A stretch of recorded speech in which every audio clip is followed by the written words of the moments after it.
Well, hi, everyone. Welcome to the session here with Bob and Chad. I think our name is RTI Speed Tips. We're glad to be out here in front of all of you guys. Hopefully, you have been having a lot of fun. Some of you haven't been doing much. I know we're all patiently waiting to get to the racetrack. I've seen many Facebook posts where you guys have been starting your cars in your garage and stuff just to get the smell and stuff. I understand that. I'm here today with Chad Wehrs. So how's everything going at Wehrs Machine and Racing Products? We're doing good. We're plugging away. We're making parts every day, and we've been really busy. Awesome. It's kind of the same with us. We really haven't slowed down. We've been going full bore. We've got quite a bit of stuff yet to do in the shop, and the shocks have kind of tapered off a little bit, but he's still doing quite a few repairs. And so I was quite surprised because this area where we're at, there's a dance studio and a gymnastics studio. And of course, anything with all that stuff is totally shut down. So it's pretty quiet out here. Yeah, it's a strange world we live in right now, but hopefully it'll all be over soon and we can get back to the racetrack. Pretty excited to get out there again. You bet. Well, what we're going to do today is Chad and I talked about this. We just thought, well, heck, we're out of sight, out of mind. We need to get in front of you guys and let you know that we're still thinking racing and we can't wait. We're all sitting here just like everybody here in the that's watching here. So we decided to do like a question and answer session just to give you guys an hour to think of questions and send them to us, and we'll try to do our best to answer as many as we can. Maybe we should just do the schools like this. It'd be a little cheaper. You won't have to fly us all over the country. Yeah, well, and of course, and Chad's referring to our trip to New York, which was a lot of fun. We met a lot of great people out there, and it was pretty exciting, but it was a little bit more of a challenge than just walking in the shop and having everything here set up. So, but it was a lot of fun. Joel at Close Racing was our host out there, and he did a great job of with an open house and showing his product and everything, and it was pretty exciting. I had a lot of fun out there. Yeah, it was a beautiful part of the country and a lot of great racers, and met a lot of different racers and a lot of different race cars that, I've never been a part of. So it was really neat to see the different cars and the different suspensions and work with them guys, something kind of outside of our norm here. Yeah, it was definitely interesting because their street stock class basically looked like a full-bodied sport mod in comparison to what our street stock and hobby stock stuff is out here in the Midwest, but it was pretty cool. And then, of course, we had an extra day. So what do? We go places. So Ben and Chad and I go to an antique mall, biggest antique mall I've ever seen in my whole entire life. Had no idea it would take, I don't know how many hours. It was quite some time. And I've seen stuff it was really very interesting. But the best part was we got to go over this bridge that was half tore up by a tornado. And of course, Chad's scared of heights, so it was pretty exciting. We're up here. How far was that? 320 feet up or something? Or 230 feet. 200. I knew I had the numbers right, just had them in the wrong order. But it was pretty exciting. Got some questions coming in. Cool.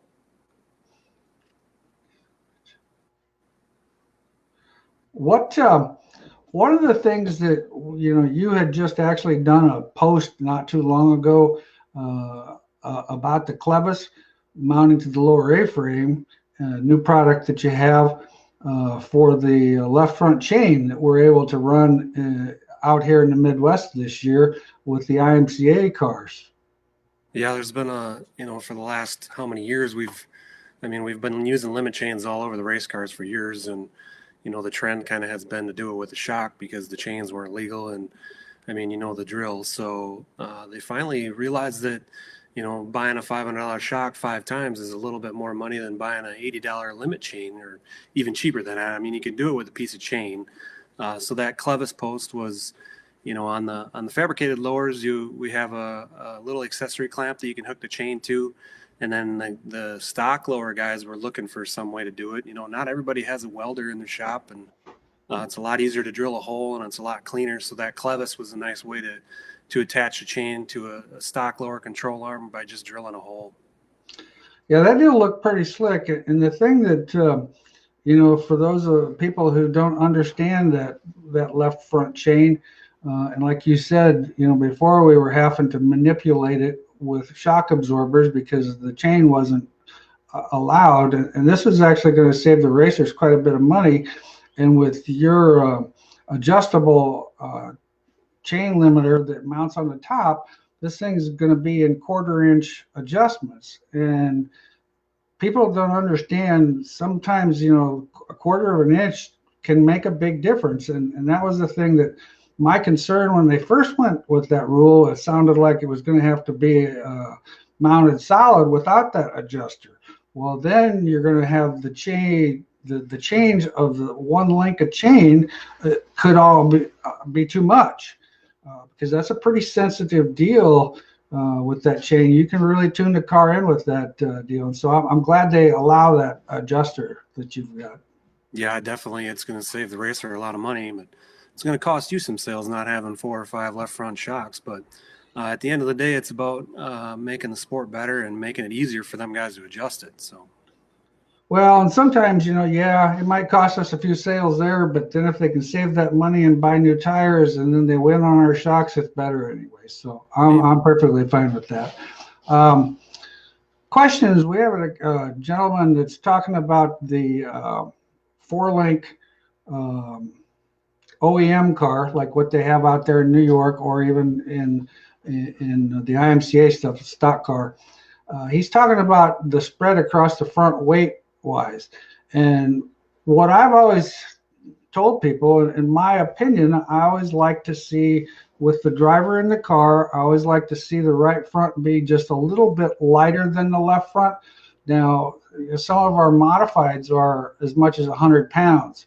But when you get to something that's like the stock car and stuff with a 52% left side weight, that's going to be a little bit closer. So, but it all depends on the engine location and where you have your lead.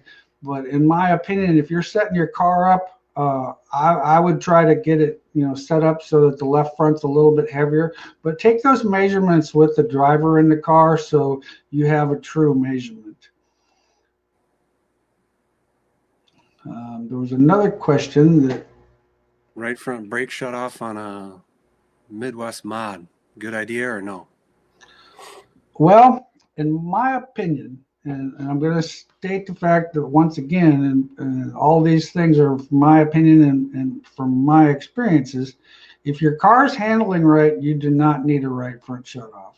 In my opinion, the right front shutoff is telling you that the car is too tight to begin with, and you just need to free the car up. Because what happens is if you get in an accident or whatever, all of a sudden this car can, with the right front shut off, it can take off. And I remember when I was with Willie Kraft in the Hardee's car, we had a brake shut off and we got in a crash down in Lakeside Speedway in Kansas and ended up breaking his arm because of the deal. So I've just never been a big fan of those. Like I said, it's people do it. You got a big spoiler or something like that. You might have to do something like that. But I'd rather see you just get your brake system right and tune the car accordingly.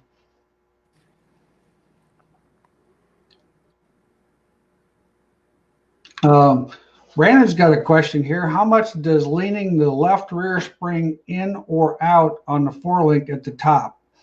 Well, once again, my opinion is this. I tend to, your car is going to roll, when it rolls to the right rear, the rear end is going to actually go to the left of the car. So in my opinion, I always start with a little less angle on my left rear than I do my right rear, so that when the car's all rolled over and everything's moved where it's going through the corner where you need maximum speed, it still has some angle. I've tried all kinds of angle. I've tried very little angle. I've yet to see that was a big advantage one way or the other. But I do run it probably 5 degrees less than I would the right rear.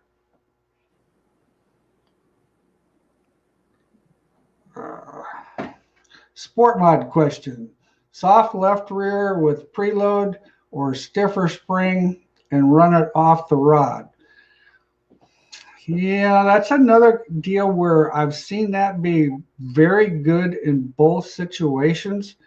Um, in my opinion, on a larger racetrack or a corner that has much more speed, the stiffer spring and running off the rod's probably a little more consistent.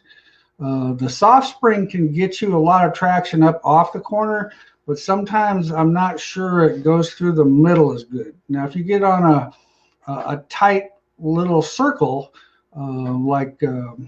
say for example, Stewart Speedway here in Iowa is a fairly small racetrack. Small racetrack, that deal works pretty good.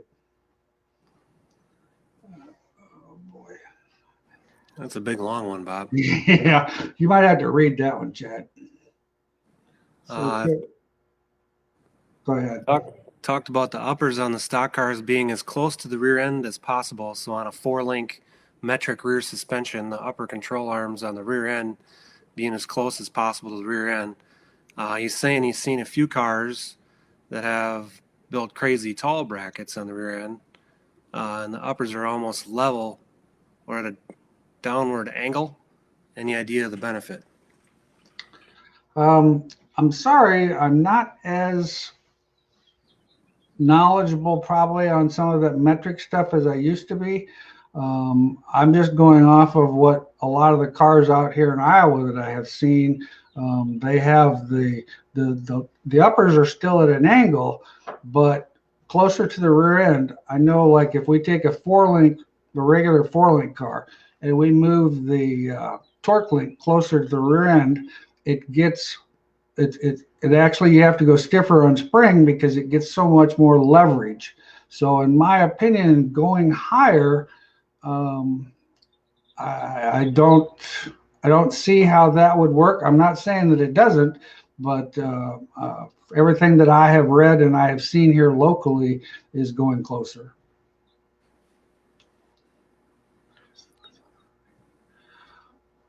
Right rear chain. A right rear chain. The question is, Brian's got a question. What are your guys' thoughts on running a right rear chain on an IMCA modified? Well, that's disaster is what it is. Go ahead, Chad. It's dancing on the edge of disaster is what it is. Yeah, I think Chad's got an experience from that, if I'm not mistaken. Yeah. So the right rear chain, the more you tighten that chain down and the more you keep that right rear from climbing, which you're keeping load in the right rear suspension, is going to give you more traction. But the problem is when you get into a rough situation and hit that chain, you're not going to be able to steer and your car is going to go instantly right. So back in the day, when we first started playing with that 15 years ago, my brother had said that was just mega traction and he loved it. So we tightened it up, and one night the track developed a hole going into turn 1 that we couldn't predict. And you go through the hole and then you go right to the right and destroy the race cars. So tightening that chain up can be major traction, but it can be major disaster also because you won't be able to steer. So that's one of them deals where on a standard modified 4-link, you're going to want about 1 1/8 inch, 1 1/4, even 1.5 inches of extension, and then adjust accordingly in small increments because it's pretty sensitive. We've seen some instances where if you know the track is going to be smooth and not develop a hole, then you can really have some gains there, but it's definitely going to tighten the race car up. Yeah, we've found that works very well if the racetrack is just glass smooth. But boy, if there's a rut anywhere, you're on the verge of the driver's gonna, if he goes underneath somebody, trying to get underneath somebody and hits a hole with that and hits it at the same time, he's probably not going to make a new friend. Question for Chad. Do you make a load stick that works on the right rear of a stock car with a 9-inch shock? Yeah, so for the 9-inch stuff, all of our load sticks are built based on a 7-inch shock because we started on the front of the modifieds. What we're doing on the rear of the stock car, guys, we're just putting a 2-inch extension on it. It's that simple. So if you have a shock extension, it's a 1/2-inch fine thread on them. You can simply put that. We make a 1-inch or a 2-inch extension to go to the rear. Okay, Sean's got a question. His question is, what's the recommendation angle of a dampener shock on an A mod? Well, that's a great question. It kind of depends on what you want it to actually do. Normally, we run the shock about 5 degrees uphill, so that when the car's kind of rolled over and hiked up on the left rear, that it's actually running downhill. The shock, of course, what it's going to do, the more angle you put on it uphill, it's going to tighten the car up getting into the corner. And if you move it to the right, it's going to tighten the right rear and give you more side bite. So that's kind of what my recommendation is on there. I don't put a lot of angle on it, just because it can do its job by tightening the car up too much in certain situations. There's also some instances where you run that shock right next to the pull bar. That's also an option. Correct. Yep, and I have seen that, and we played with that a little bit last year, and then I don't know, it was one of those deals where we had enough other things going on that we probably didn't stick with it as much. The advantage, in my opinion, of putting it right next to it, to the pull bar, would be it's going to slow down and it's going to dampen the pull bar when the car gets off the throttle, or when you're on corner entry. It just slows the pull bar down a little bit.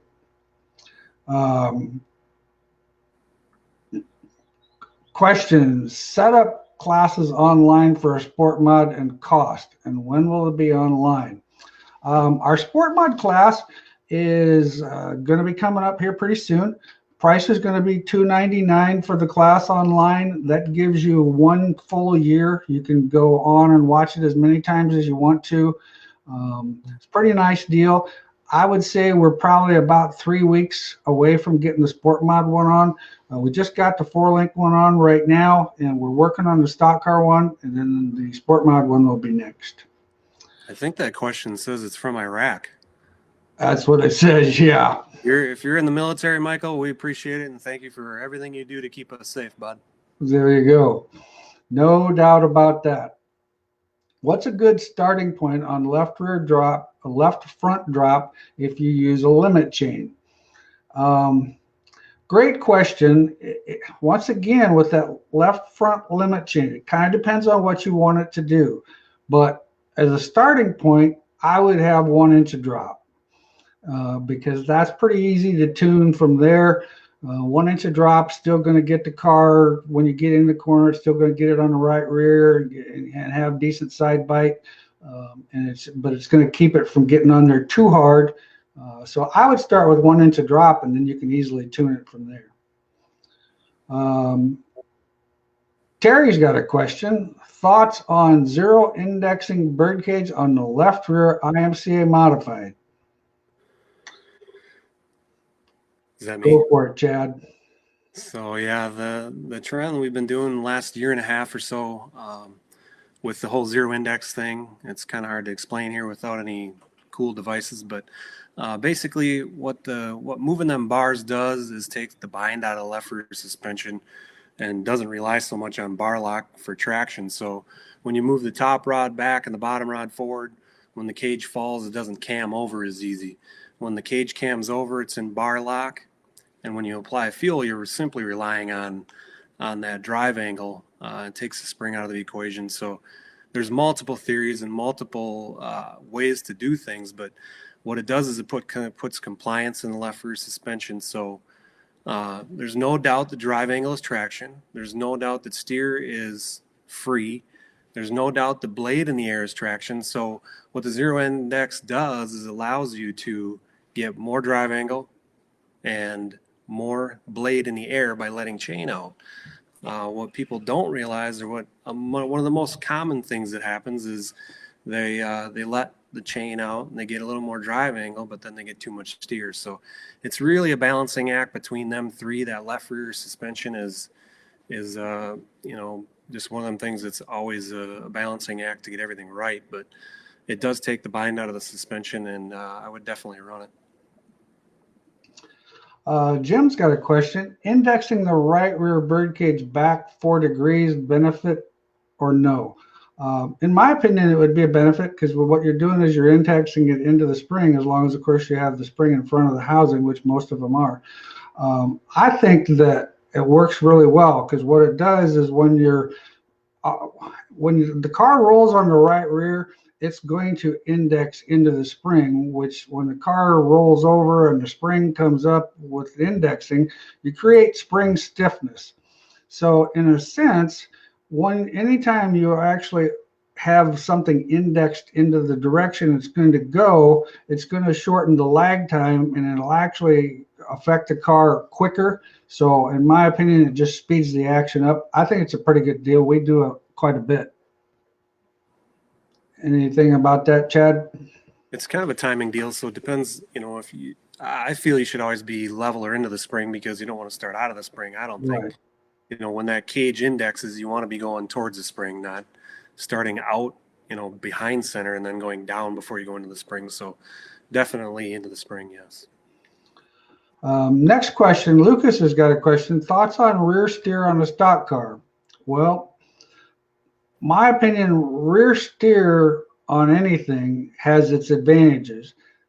The thing that you have to understand when something does steer, it's going to turn better in the middle of the corner. If you don't do other things to go with it, it's going to keep trying to turn up off the corner. So the advantage to that is you can actually put a little bit of lead in the car. So when the car goes into the corner, the left rear rolls ahead, right rear rolls back, turns in the middle real good. But then when you come up off the corner and the car sort of settles down a little bit where it comes to the right rear, starts gaining angle back and moving that right rear ahead, it actually will drive the car up off the corner straighter. So I think it's a pretty good idea.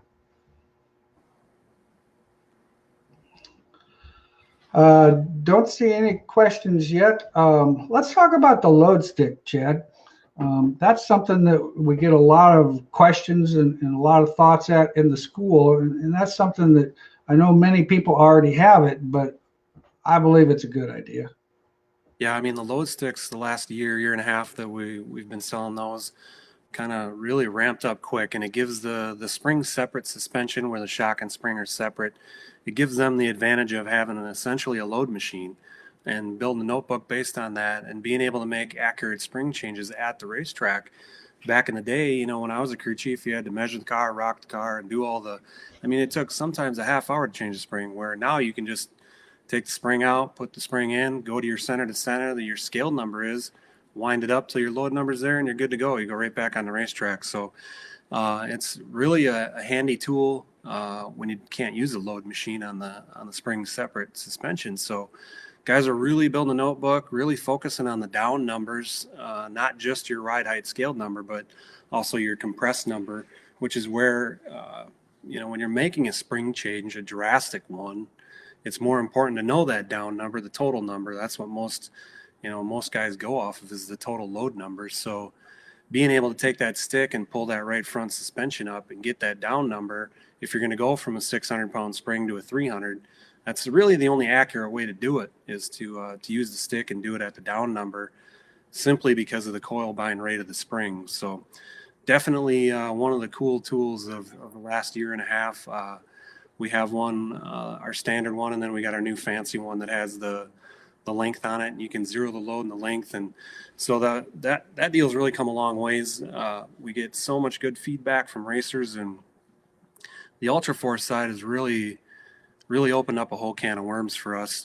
Things that you and I talk about, and other chassis builders and crew chiefs, and just coming up with really cool stuff. We're working on some things right now that are just unbelievable, and I can't wait to get them out there and use them. But it's been fun to watch these tools develop. Makes me want to be a crew chief again, actually, because we didn't have load machines and load sticks and all this cool stuff back when I was a crew chief. It was a lot harder to do this, and there was a lot more guesswork. And what these cool tools do is they take the guesswork out of it. So, well, and the thing is, like, for me, I like this stuff because I'm one of these guys. I like documentation. Okay, yeah, that worked, but why did it work? What did we actually really do? Because the only way you can really understand your race car is if you understand what really actually happened, so that you make a better educated guess. And so, yeah, it's pretty cool. Mark's got a question. When scaling a sport mod, what difference how much bite you put in the car or what spring you have in the left rear, since the chassis comes up off the spring on throttle. Yeah, you're correct. The spring would make a difference, but it's not as much. When it comes up off the spring, you're really working off of the bar angle, and you're really working off of the load on the bar, similar to a 4-link car working off the bars. The amount of load, the more left rear bite you put in the car, the freer the car is going to be getting into the corner. And once you're through the corner, it will actually come off the corner a little bit better. However, sometimes if you get too much bite, the car gets so free getting in that what happens is you get so loose getting in that you can't gather it up in time to get the benefit of the bite. A lot of times our sport mod stuff runs around 60 pounds of bite, and that's with the driver in the car, just kind of neutral, and then you can kind of tune it accordingly to what the driver likes the best. Matthew's got a question. What's the disadvantage of having the rear end not straight with the front? And let's say the left rear is 2 inches inside the left front on a sport mod. Well, it's almost kind of like when you have the wheels inside, like say we got our front wheels here and they're leading. Okay, so all of a sudden now this 2 inch, if we move that left rear inside that left front, the car thinks that in turn it should turn going in, which it will. Now, you do gain more left rear bite when you move that in because you're moving that left rear tire closer to the center of the car. However, sometimes that can actually make the car turn so good that the extra left rear bite doesn't really help you up off the corner. So as a rule of thumb, when we do a car, we tend to like straightening up the left side tires so that they track in line, and then we adjust the right rear depending on the offset, whether we want the car to be tighter or looser getting into the corner. Scaling with the driver in or out of the car. That's another great question because we get this answered quite a bit, or asked quite a bit. The thing of it is, I like the idea of getting my numbers with the driver in the car. Now, a lot of times the driver's the one doing all the work on the car. So what I actually say is if your chassis builder uses those numbers of the driver without, and that's how we used to do it back in the Harris Auto Racing days. We put a 200-pound driver in the car, scaled the car like we wanted it, and then took him out of the car and wrote down the numbers and all of the ride heights without him in there so that he could actually do the car himself. But in my opinion, we're not all 200-pound drivers anymore. So to get the full effect, it's more important, I like doing it so that it's more accurate with the driver in the car. Question for you, Chad. How much travel in the pull bar is too much? I've been getting 3.5 inches. Well, it really, the pull bar kind of depends solely on what you race. If you run IMCA, UMP, I don't know what type of car you got, but generally the UMP open mods with the big motor and the sticky tire, them cars need more travel to dampen that force, the acceleration force, than like an IMCA car with hard tires and less horsepower. So 3.5 is a little much. I don't see that much anymore. Most of my UMP guys are between 1.75 inches and 2.5, I think is the most I've heard of lately. So it really depends on what you race. Most of the IMCA cars, USMTS style cars, are going to get like 1.25 inch of travel on those cars. And one thing to keep in mind about the travel on an upper link, if you're getting 3.5 inches of travel on compression, when you get into the corner and you let off the throttle, you're going to get 300 or 3.5 inches of down travel. So the car is actually going to be a lot freer getting into the corner. I still kind of like that 1 inch to 1.25 inch movement. It seems like with an IMCA tire, at least. Now with like Chad said, depending on what you're actually racing, maybe with a really good tire, you need to do that. But I'm not big on a whole lot of travel because once again, it's kind of like gravity. What goes up must come back down. And so I think it can affect it that way. Tracy, what's your opinion on soft left rear springs on a sport mod such as a 100 or below? Now, when you say sport mod, I'm going to assume that you're IMCA sanctioned.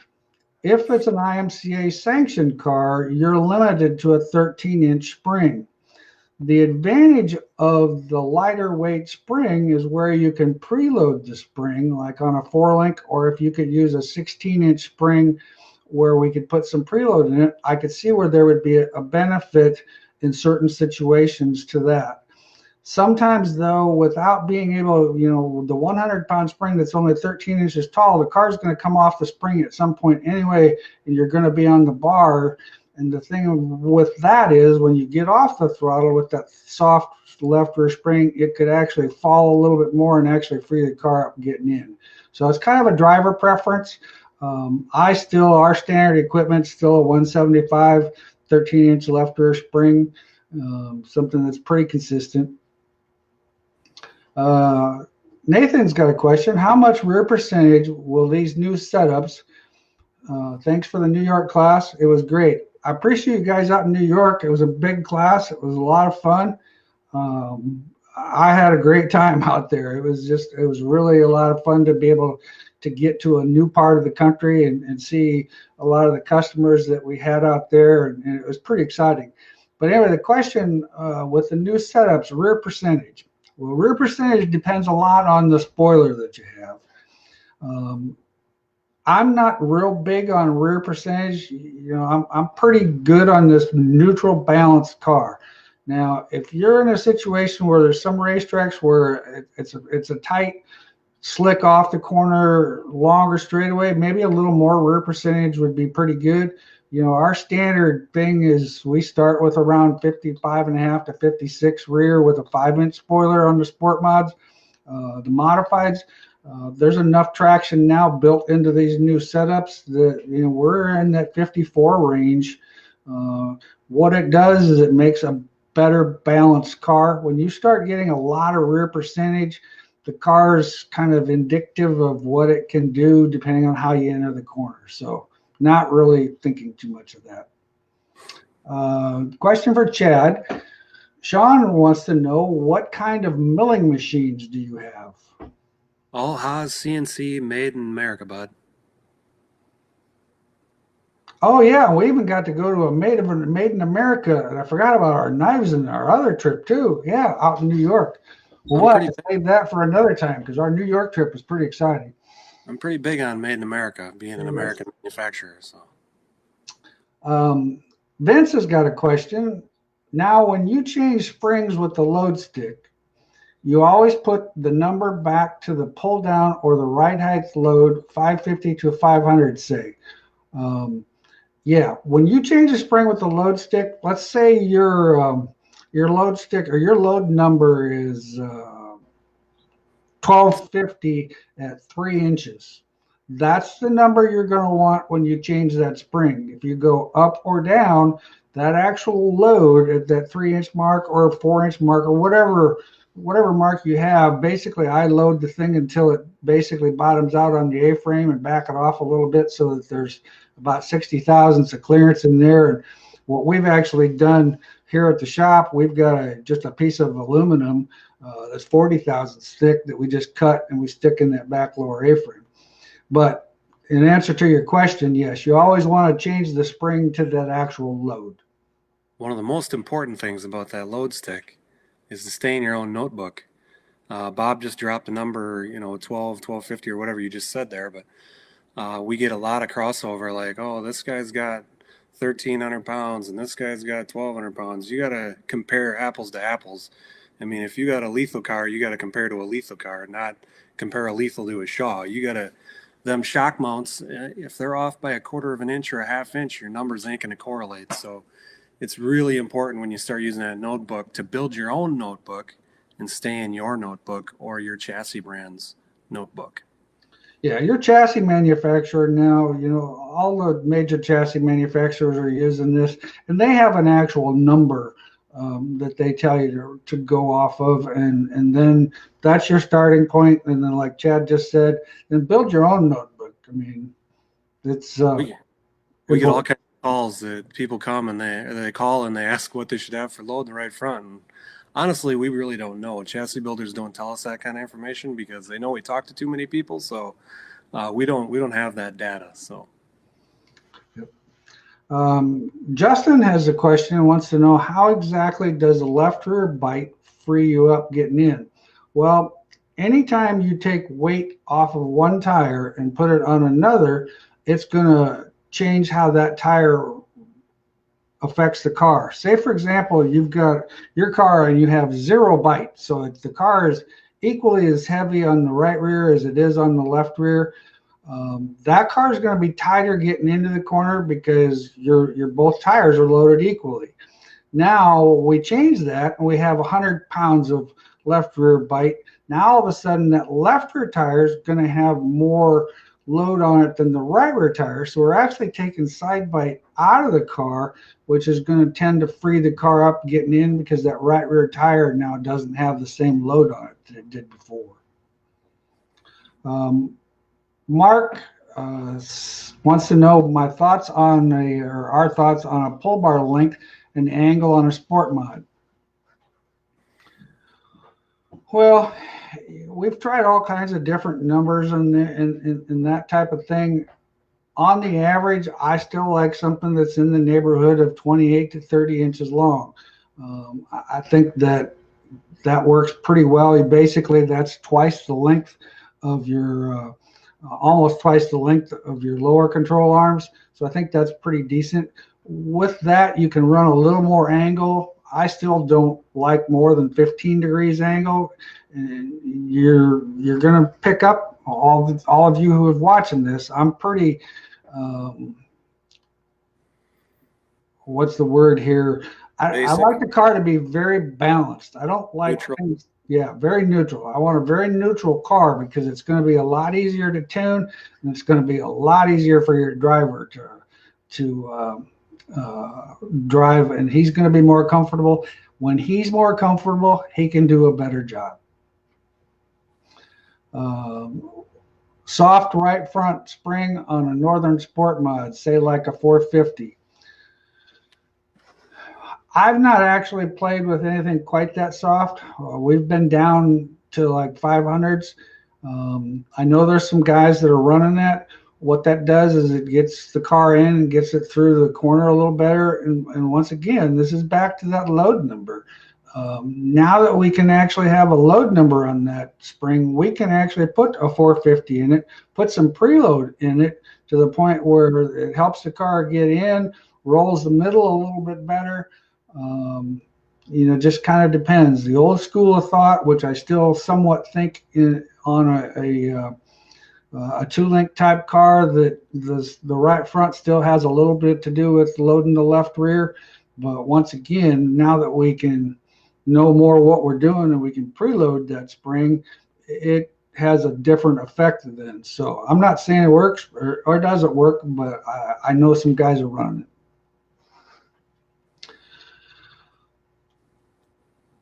I'll have to take some travel out of my pull bar. I think that's why I'm loose. IMCA car. Yeah. That IMCA tire is real touchy with pull bar travel. It really is. I mean, it's very sensitive. It's just the makeup of the tire. It's a hard sidewall tire with kind of a hard casing, and so you just got to be a little careful with that. Hope you could make it back to New York and watch some IMCA action. Yeah, I had a lot of fun out there. I'm hoping I can get out there this summer to go to a couple of racetracks. Just number one, so I can understand the customers a little bit better and understand what their needs and stuff are. I think it'd be a pretty good deal. Let's see. Next question.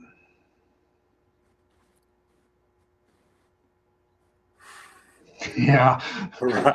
Rocky. Oh, buddy Rocky, who works for me, he says, as Hot Carl says, watch your bobber. Watching your own bobber is the key. I tell you what, man, you got to focus on your deal. You can't be focusing on the guy next to you because, like Chad said, if he's got a different brand of car, um, it's just you can't compare apples to apples. I mean, yeah, he's got four tires, you got four tires. That's about the most thing we can compare. Yeah, I was a terrible crew chief. I'm a pretty good parts manufacturer, but man, at the end of the night, we'd talk about 9 or 10 different things that we thought this guy was doing and we thought that guy was doing. And we'd come back the next day and I'd put all 8 of them things in the race car and, oh, the old backup beeper was going off the next day. That's for sure. So it's important to stay in your own program and watch your own bobber. Yeah. And back to that trying 8 things at one time, you know, we did that this summer. We went and helped a guy, and we threw a lot of things at it, and we weren't really very successful. And on the way home, we talked about, well, what do you think worked and what do you think didn't work? And my comment was, how the heck would we know? We tried so much stuff, I can't tell you which did and which didn't. I mean, it's one of those deals. So, yeah, I like trying things one thing at a time so you can kind of see if that actually helps. Nick wants to know, to get your right front load, do you base it off of the chassis builder's basic setup or with the spring rate? I would do both. If your chassis builder's using the load stick, they're going to have a number for you and they're going to have a reference point for you to start. But then, I mean, you're sitting around at the house right now, you got all kinds of time. You should be putting every right front spring you own in that race car and taking it to your down number and building the notebook. So when they do lift this ban on humanity and we go back to the racetrack, you got all your data ready to rock and roll. So you can change that right front spring in, a matter of minutes, and you'll be days ahead of that guy aside of you that ain't thinking about this kind of stuff, at this point in the game, because the guy that's most prepared, Bob, correct, and does the most homework. And where are the races won and lost again? Tell me. The races are won and lost in the garage, because when you do your homework in the garage and you put them in your notebook, when you go to the racetrack, now all of a sudden when I'm making a decision, it's halfway educated rather than a wild ass guess. So it's just very important. I just stress the fact. I had a customer the other day, and I feel bad for him. He's laid off, and just times are tough, and I understood that, and he kind of had some attitudes to the point where we'll probably never even race this year, and I'm like, no, we're going to be racing pretty soon. I said, well, you came to the chassis school, you got that chassis book that came with the school. I said, I think you should spend your time, rather than complaining about this deal, go out and make your race car faster so that when this thing lifts in a month or 2 months or whenever it comes, it's not going to be long. When this thing actually lifts, you're ready to go. Now all of a sudden you've got a better chance of running up front because you know your race car like nobody else. And so it's very important to, like I said, your race car is your friend, but it tells you what it wants. So you just have to figure out what it told you. Chad, question for Chad. What's the rear upper spring cup do you recommend for an IMCA modified stock car? So the stock cars, I think, can have a bearing cup on the rear on a spring separate suspension like that. We would run one bearing cup. I think they're legal, right, Bob, an IMCA bearing cup? Yeah. Pretty sure they are. So yep. I like to run the bearing on the axle, not on the top, just because the cars get so much motion. And now the bearing on the axle, they don't think fondly of, not on a sport mod. I thought you said stock car. Oh yeah, it is a stock car, right? Sorry. I don't take care on a stock car. And you can't have a bearing period on the sport mod, but I like to run the bearing on the axle just because it's a little safer, I feel. You can't have 2 bearing cups. Otherwise, the spring flies out. So we like to run the rigid cup on the top and the bearing cup on the axle tube. Okay. Eric's got a question. Pro stock with a soft spring front end setup and a right front bump spring. What are your thoughts on front bump springs? I have to be honest with you. Once again, a lot of our stuff that we deal with is IMCA related, and that's not something we can do. So I don't have a lot of knowledge on that. The bump springs, I think, are kind of like the pull bar theory, where if you're on a bump spring real hard, they're going to store a lot more energy, so they're going to rebound harder. Running a foam bump stop or some sort of a neoprene bump stop is not going to have that rebound curve. So it's kind of a balancing act of what you're trying to achieve there with that right front bump stop. There's a company, North Carolina, called RE Suspension, a great customer of ours. They have a million different kinds of bump stops and just tons of data on their website. They're a great dealer for us in North Carolina. They have, I think, more bump stop technology and information than anybody in America. I would get on the horn with them, and Jason's real good to deal with. And if you want to learn about bump stops, they're the ones to talk to. And they actually, on their website, they do a chassis school also. And the way they have their school broken down on their website, you can actually go in and purchase the section that just talks about the bump stops. And I think that's an excellent deal. And like Chad said, those guys, they've got their act together. They know what's going on. If anybody, that would be the first place I would call, because if anybody knows bump stop stuff, those guys do. Is running a softer left rear spring beneficial? Well, once again, it depends on what you're talking about. If this is, if you could respond again, is this like a modified or a sport mod or a stock car? Because it all kind of depends on what length springs you can run. So I'll come back to that question, Roy, after you give us a little bit more information. Any suggestions with compound of brake pad on a sport mod? Well, what we actually do most of the time is we run a little bit more aggressive pad on the rear, and we'll use, I'll just use AFCO's technology because we sell a lot of AFCO brakes, and it's pretty much what we put on most everything. They've got a soft, a medium, and a hard. And what we actually do is we put, and this was kind of goes back to that earlier question when the guy was talking about whether we should run a shutoff valve or not a shutoff valve for the right front. With the softer pad, and now the way that the braking industry has developed so many pretty good deals, the AFCO pad, they make a soft, a medium, and a hard, like I said. So on the right front, we use a soft. On the left front, we use a medium, and on the rear, we use a pair of hards. Now, some guys like running a harder pad on the left front because a hard pad with a soft pad is going to try, when you get under brakes, it's going to try to pull the front end down. So that's just another thing. You can tune your car with different brake combinations, but that's kind of my recommendations. Jeff James, what is your ideal pull bar travel? Jeff, you must have just tuned in because we just talked about that a bit ago.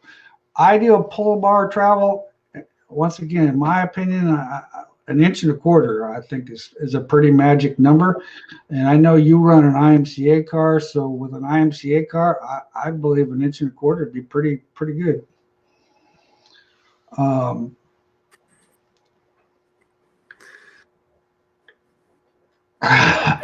Elvis has entered the building. Yeah. Elvis is watching from Las Vegas. He's unemployed right now, but thanks for tuning in, Joey. I see that. And yeah, the question is, and if you don't change 4 springs and 3 shocks, are you really trying? Well, see, that happens when you work with a driver that changes all that stuff. Right. So I was going to not have a hat on, but you see that big glare up there, so I have to leave the hat on. So the whole salons being closed really doesn't affect you, Bob? Well, it's a little bit shaggy around here, but no, it's not a big effect, no.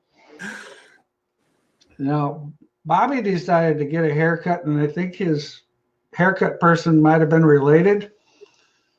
So it's like a quarter of an inch all the way around. But what the heck, it's going to grow back, no big deal. I got to be a little careful with that. Let's say you have a 23-inch pull bar versus a 26 or 28. What would it do? Plus, let's say it's offset towards the right front tire. Well, and the shorter the pull bar, the quicker the movement's going to be. Now, if you feel, sometimes what happens is more angle and shorter gives you traction quicker, but doesn't last as long. So if I was running a shorter pull bar, I would probably maybe run a little bit less angle in it, and pointing it towards the right front. The idea behind that's to help transfer weight back to the rear. But the big thing is when you get off the corner, or when you get off the throttle getting into the corner with it pointed to the right front, when it unloads everything, it's going to load that right front getting into the corner. So that's not a bad idea unless you're bottoming out. A lot of times where you're getting too much travel on the right front and it's getting the frame in the dirt, maybe moving that more to the middle might be a help. Sean says, I'm going to buy your load stick. Will you talk to my son on the proper use? I'm sure Chad would be happy to talk to him as much as needed. Yes, sir. Tech support lines are always open, and I feel we got the best group in the industry here. My guys are always ready to go, so we'll help you with whatever we can. Chad wants to know about explaining the new left front chain rule. Well, the new rule, the way I've read the rule, and sometimes I find out that I don't always read the rules exactly the same way as other people, but I just tell them I've got a reading disability. I couldn't help it. Just like my tape measure, for some reason it measures different. I don't understand. But anyway, back to the question, from what I understand is the rule means you can have a left front chain, but it has to have some slack. It can't, when you go through tech area, the chain cannot be loaded. It has to have a very minute amount of slack. Now, it depends on the tech area, and I'm not going to go into that, but if you're on a concrete slab, that's going to be the best tech area and give you the best opinion. Otherwise, if you're in the infield, I'd make sure I put that left front up on a little bit of a dip, because then you make sure it's okay. But the rule states it has to have some slack. Go ahead, Chad. Oh, with the rule? Sorry, I thought you were going to say something. Brad's got a question. Do you sell DVDs and stock car setup books for hobby stocks? I wanted to go to your class in February, but I couldn't make it. With our stock car class, when we get it to the point where it's available online, we're also going to make it so that you can purchase the school on a DVD format also, and it does come with the book. So it would be like going to the class. You can just you watch it on DVDs, or you can buy it online, either way. Kyle says, Chad's my hero. I don't know if anybody knows Kyle, but he does some pretty cool videos. He's from just up the road. Glad to see you're tuned in there, Dark Horse. Probably a couple bush lights in. Sean's got a question. Can you put brakes on the front side of the rotors in IMCA? No. That is illegal. They have to be behind the spindle. They cannot be put in front. It's a myth, too. I don't know if you're thinking to put it up on the front because you're going to pull that right front down, but yeah, the brakes stop the car. It doesn't make it do one thing or the other. It doesn't know. Spindle don't know what side the caliper's on. Has no clue. Nick Meyer, nice to see you on here, Nick. Best location of the slider and the shock on the bird cage. Bottom of the cage, top of the cage, don't matter. And what effects of both? You want to answer that one, Chad? Well, the front shock basically is just, you're going to want to have that position so you don't overextend the shock. The rear, based on your chassis builder recommendation, I'd say most of the world IMCA modifieds are probably at a 7-inch drop, Bob, I would say, and a 6-inch drop on the rear. It's maybe mostly a speed issue. So the farther away you are with the shock or the spring from the center line of the axle, the faster or slower that rotation is going to work. So farther down will be a slower transition on entry. The higher you raise it, the quicker the car will get in the corner and go through its motions. And we're 5 minutes from 8 o'clock. So we're going to be closing this down here in a little bit. You got somewhere to be? You got a date or what? Well, I don't know. We can stay here longer. The only thing the dog, he's fine because he's in his kennel. He can get in there. He has no concern where we're at. My kid's got a cool school teacher, so they can stay up. Yeah, so they can hang out. I can be a little late. Gotcha. All right. Roy's got back to us. Pro stock 16-inch in the left rear, dropping to a 100-pound spring for preload. My chassis is a B mod converted to a pro stock, run J bar rather than Panhard bar. Well, when the 16-inch spring with a 100-pound spring, you definitely can, with putting load in that has some advantages. It's still a driver preference because that 16-inch spring with load is going to be a little quicker to respond. That would be my comment on that. Brian, what are the keys to achieve maximum dynamic aero and pinning the nose in an IMCA modified? Well, a lot of that has to do with the fact when you put your body on and how you put the body on the car. Everything that we have done for years, whether it's installing a body or whether it's loading something or whatever, has always been in a static right height position. Well, the thing about that is how often is this car in a static position when it's on the racetrack? Never. So what you need to do, in my opinion, is simulate what you think the movement's going to be. Like take the spring out of the right front, or take your load stick and load the right front down to that number that we talked about, or what your chassis builder says. Raise the car, put a jack underneath the seat of the car, and raise the left rear up so it's up against your left rear chain, so it's at maximum movement. And then I would build the body around that. So, you've got your nose down so that you can get the maximum air going over the car through that deal. So look at the pictures. You can see a lot of those teams have, that's kind of what they've done. And you very seldom see that nose up off the ground. That's pretty careful to keep all that air going up over the car. That's speed. When it gets underneath the car like that, that's costing you some speed. Air's free. Got to use it. If that kick out rule on that nose is 44 inches, you should be at 44 and a quarter. There you go. Right front caster gain. What's the optimal on an IMCA modified, especially with the GRT?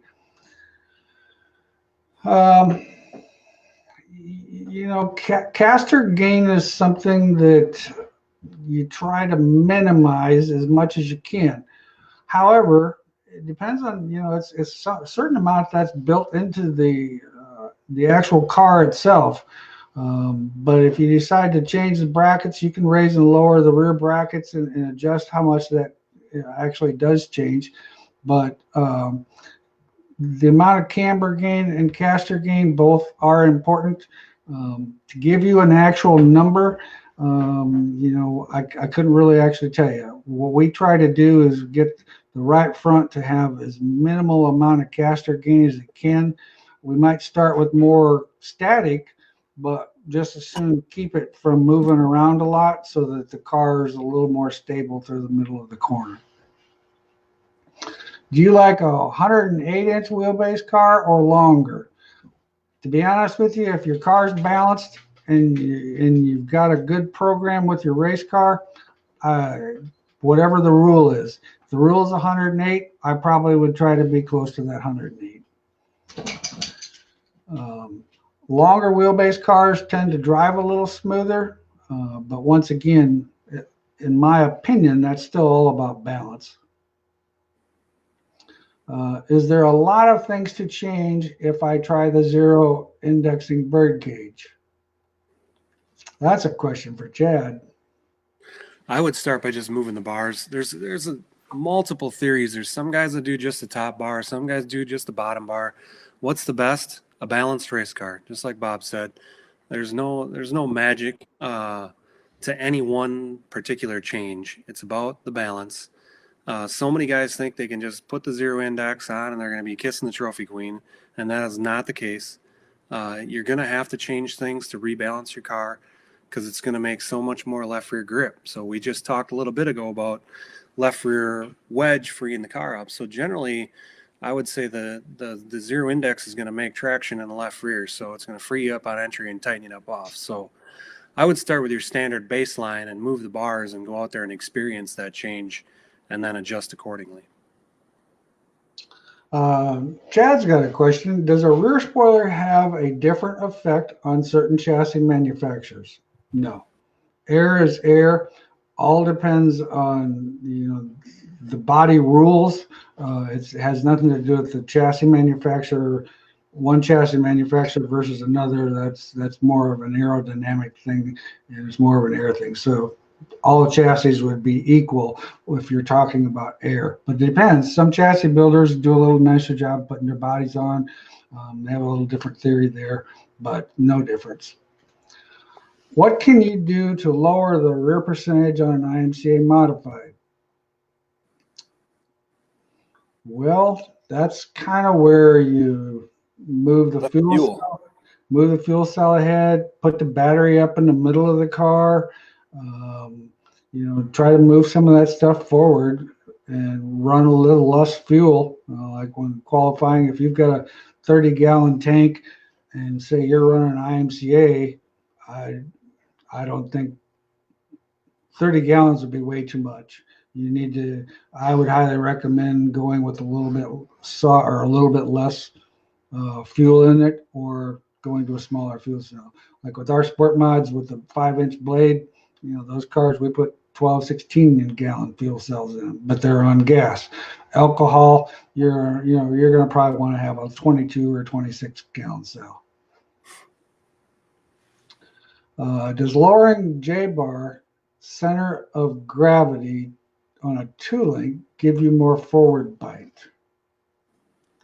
I'm not completely sure that I understand the question, but more than likely, if you lower the J-bar down,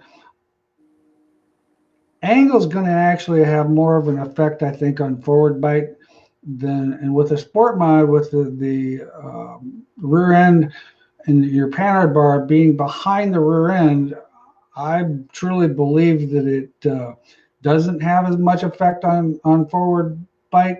But the angle would, because angle would, when the car tries to rotate with more angle in it, it's going to try to lift the left rear. However, when you have more angle in it, then all of a sudden now we're going to stick the right rear a whole lot harder. So now all of a sudden we're not balanced. So in my opinion, I would run it pretty neutral. I tend to recommend to guys, if nothing else, if you have no starting spot, start with the bar so that it's on the frame, it's level with the top of the axle housing, and on the rear end, it's level with the bottom of the axle housing, and that's a good way to tune your car from there.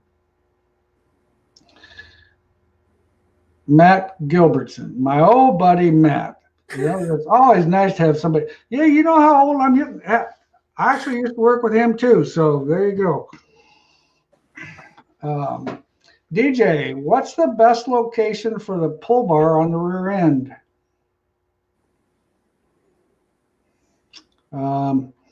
There's all kinds of theories on that too. A lot of it had to do with when we were getting a lot of movement. Okay, and this is just my opinion. I think you have to judge where the location of the rear end, and I'm assuming you're talking about front to rear. That location needs to be whatever I feel like when the car's all rolled over and I get my 1.25 inches or 1.5 inches of travel, I'd like to see that the rear end not go past 0. Now, some guys believe there's more leverage behind the housing, and I've seen both work very well. Height-wise, somewhere around 11 inches above the axle is pretty common number.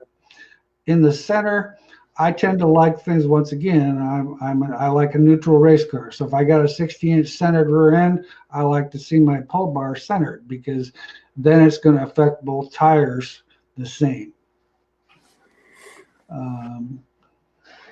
Thanks, guys. Very informative. Thank you, Michael. We appreciate that. Brandon, solid pull bar effect on housing up and the down 3-link. It's going to do the same thing. When you're closer, even though it's a solid pull bar, it's still doing its job. So I tend to like it a little closer to the housing. I still stay between that 10 to 11 inches, and then I use my degree from there. So I still like that 15 degrees. Are you guys going to do this again, maybe once a month or something? Well, that's all going to depend on what you guys want us to do. Right now, Chad's got a school teacher at his house, so he's cool.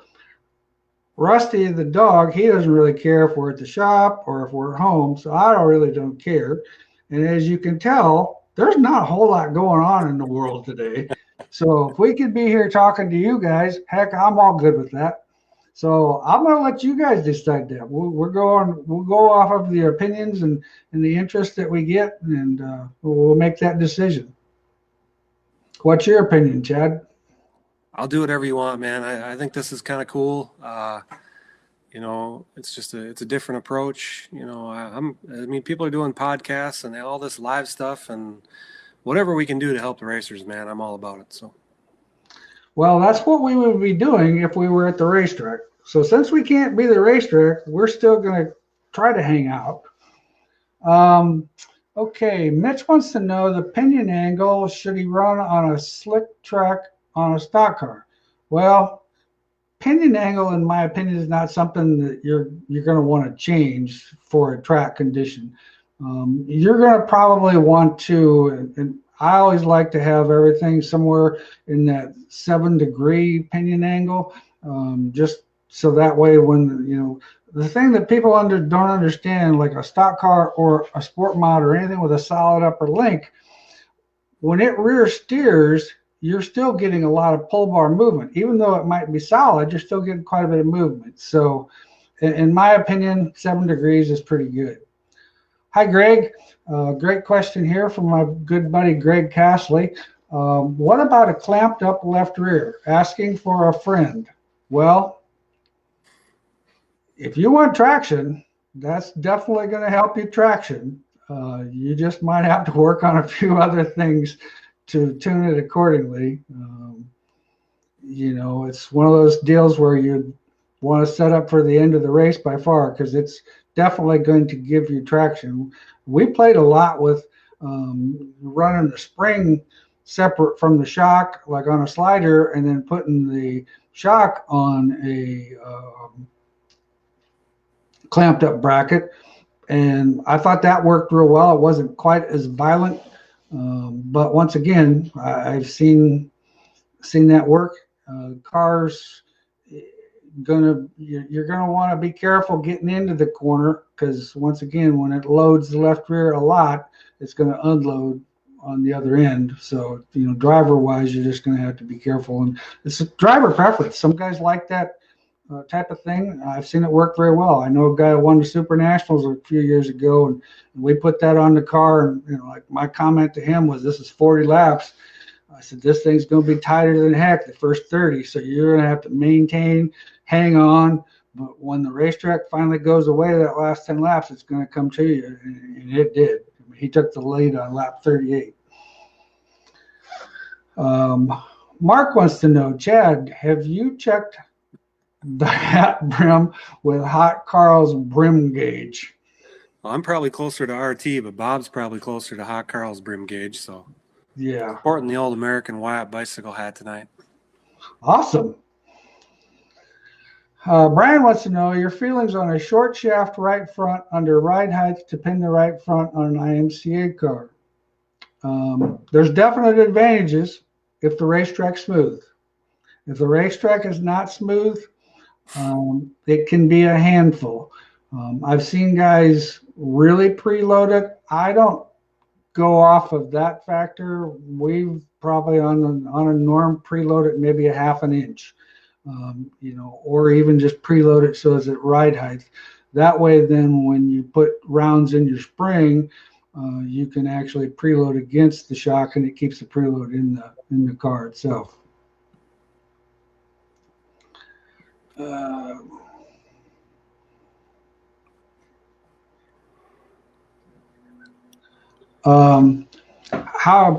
David wants to know, how do I feel about scaling your car in dynamic attitude and trying to balance your scale numbers? Well, scaling, I still believe, is a very good reference point. It gives you a place you can always go back to. So we highly recommend scaling the car. Get your numbers together with the scaling. Then when you start changing some of these other things, like putting a bunch of load in the left rear spring and stuff like that, all those scaled numbers go out the door.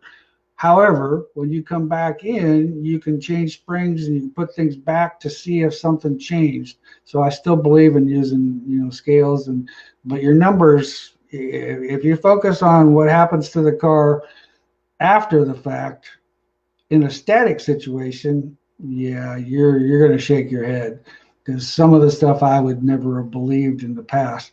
But we scale a car statically, but we race the car dynamically.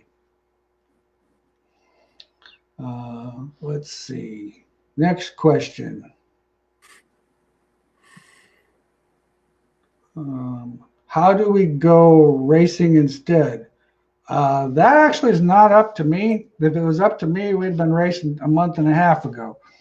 That's Bill. He works for me. Oh, well, Bill, and you'd be busy. But of course, I heard you're busy anyway, but maybe you'd be busier if we were racing. But it's a good point. Pray. A lot of prayers, man. To settle several opinions, right rear tire hot, left rear cold. Which tire is doing the work?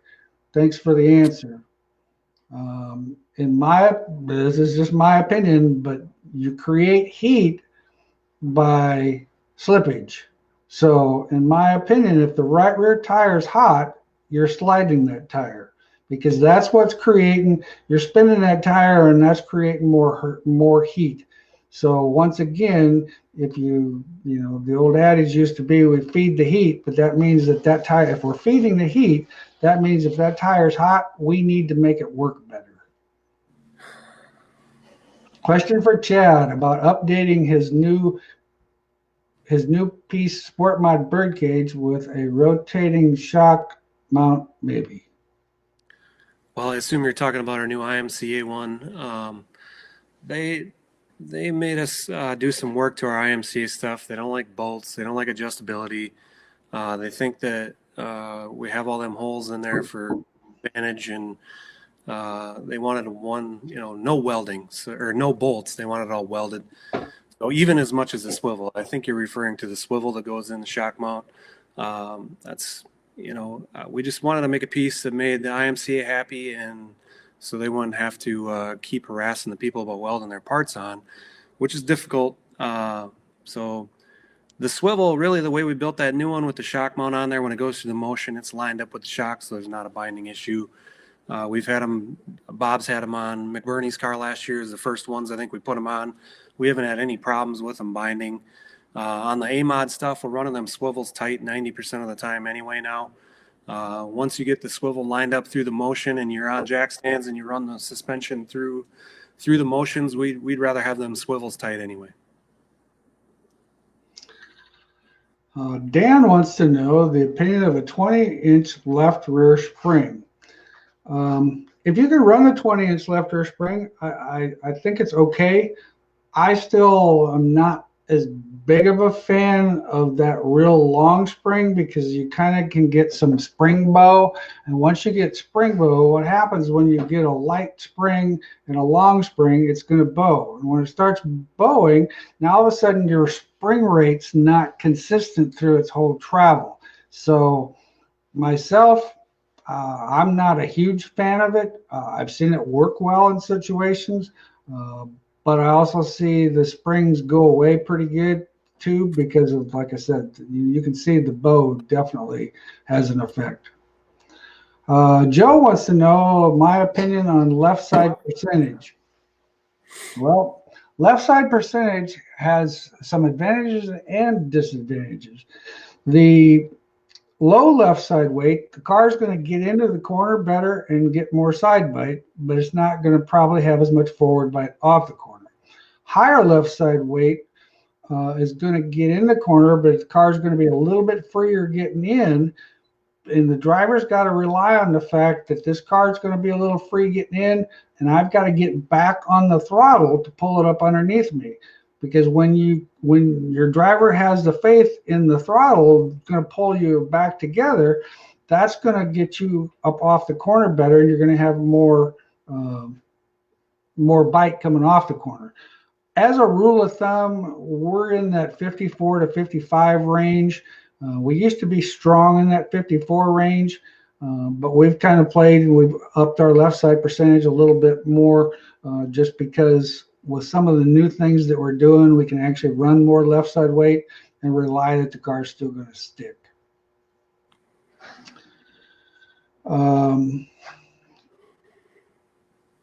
Nathan wants to know my opinion or my thoughts and benefits on your GRT traction bar from the right front to the center. Is that much chassis twist and effect? Well, all cars have a certain amount of flex in them. When you draw a string line between your right front tire and your left rear tire, anything that flexes in the middle is going to take load off of those two tires, because when you enter the corner, the load that goes on the right front is going to have to transfer through the car. I believe that traction bar, or that brace bar that we put on the right front, helps that car, because if you look the way it's designed, it comes from the right front, goes up to the pull bar mount, then the pull bar mount goes back and then angles towards the left rear. I think it makes the car a little bit more consistent. Just all depends. Everybody that we have sold one to felt that the car was better after they put one in, so I'm assuming it's going to be okay. I do know that we had a car in here one time. I put it on the jig, and I actually went to unbolt that bar, and the frame sprung 1/2 inch. So, and you'll notice some of the guys, we've actually went to replacing that bar after 20 nights or whatever, because that bar gets so much movement on it, it kind of wears out. So it must be doing something. Greg wants to know about a pull bar versus a solid bar. On an A-mod, I don't think the solid bar is the answer.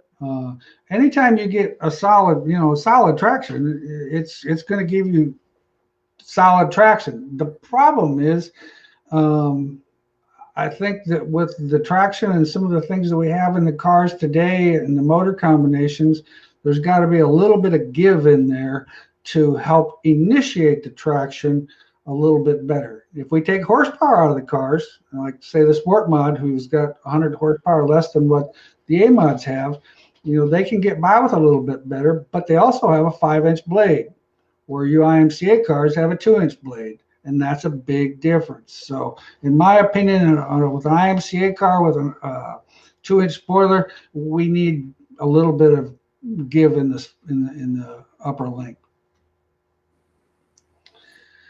Yeah, Justin, we are ready to go racing. I was planning on seeing you in Beatrice, and needless to say, I haven't seen you this year yet. Are you guys going to do something like this again once a month? Once again, like I said, we kind of talked about that. We're going to see what kind of feedback we get from you guys, and we'll decide on that. Right now, we're having fun, to be honest with you. I'm hoping we're racing in a month, but we'll still be here. If we're not racing, we'll be more than happy to get back with you. I think that was Chad's opinion too. So, Zach, Chad, are we gonna?